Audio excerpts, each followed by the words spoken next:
प्रिय विद्यार्थियों, DSS online कक्षा में आपका स्वागत है। मैं आपकी हिंदी अध्यापिका सरता सिंह आज आप लोगों को हिंदी बाल महाभारत में अध्याय 4 विदुर के बारे में बताऊंगी कि विदुर कौन थे। विचित्रवीर्य की रानी अंबालिका की दासी की कोख से धर्मदेव का जन्म हुआ था। वही आगे चलकर विदुर के नाम से प्रख्यात हुए।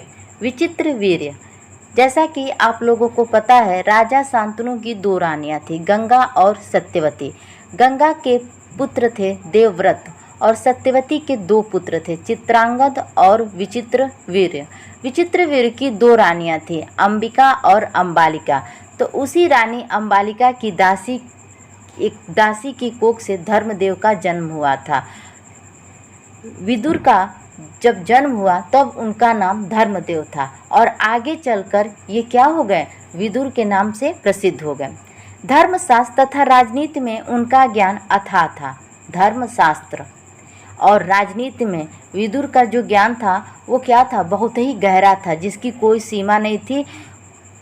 वह बड़े निष्प्रिय थे। निष्प्रिय का अर्थ होता है बेटा जिसकी कोई इच्छा न हो, जिसे लोभ न हो, तो वह बड़े ही निष्प्रिय थे। क्रोध उन्हें छू तक नहीं गया था। विदुर को क्रोध आता ही नहीं था, वो किसी पर क्रोध करते ही नहीं थे, जैसे लगता था उन्हें क्रोध छुआ ही नहीं है। युवावस्था में ही पितामह भीष्म ने उनके विवेक तथा ज्ञान से प्रभावित होकर उन्हें राजा धृतराष्ट्र का प्रधानमंत्री नियुक्त कर दिया था।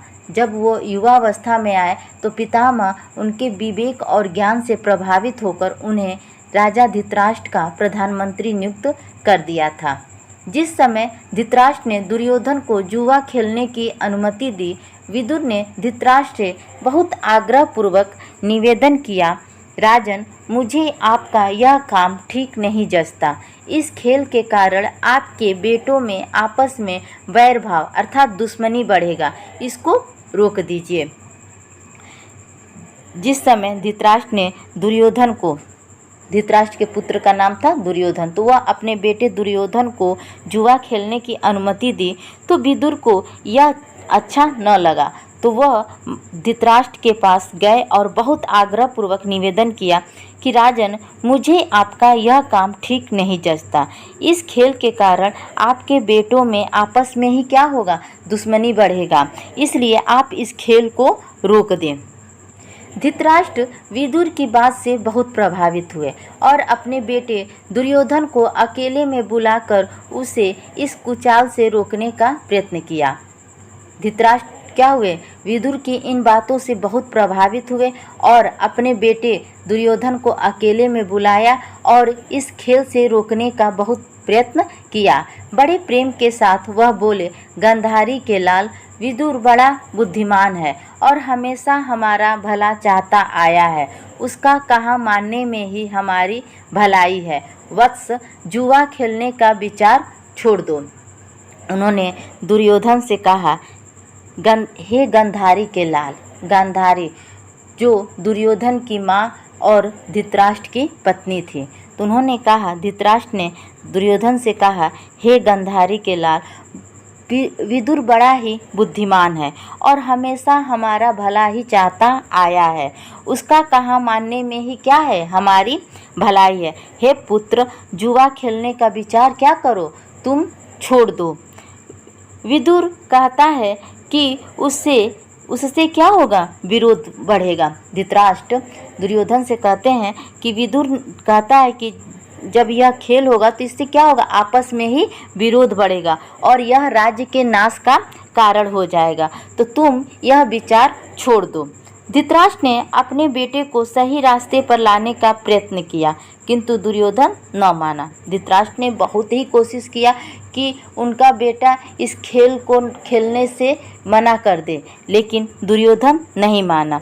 वृद्ध धृतराष्ट्र अपने बेटे से बहुत स्नेह करते थे। जो धृतराष्ट्र से वह अपने बेटे दुर्योधन से बहुत प्रेम करते थे। अपनी इस कमजोरी के कारण उसका अनुरोध टाल न सके और युधिष्ठिर को जुआ खेलने का न्योता भेजना ही पड़ा और अंत में उन्होंने युधिष्ठिर को जुआ खेलने का निमंत्रण भेज दिया। धृतराष्ट्र पर बस न चला तो विदुर युधिष्ठिर के पास गए।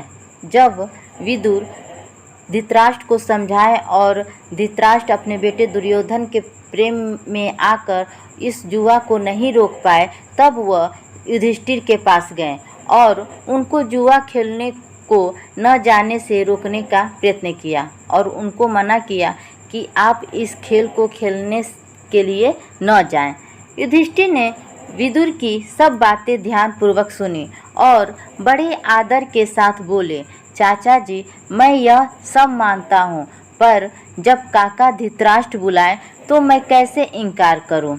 उसके बाद युधिष्ठिर विदुर से कहते हैं और कि चाचा जी, मैं आपकी सब बातों को मानता हूँ, जो आप कह रहे हैं यह सब सही है, परंतु जब काका धृतराष्ट्र बुलाए तो मैं उसे इनकार भी नहीं कर सकता हूँ।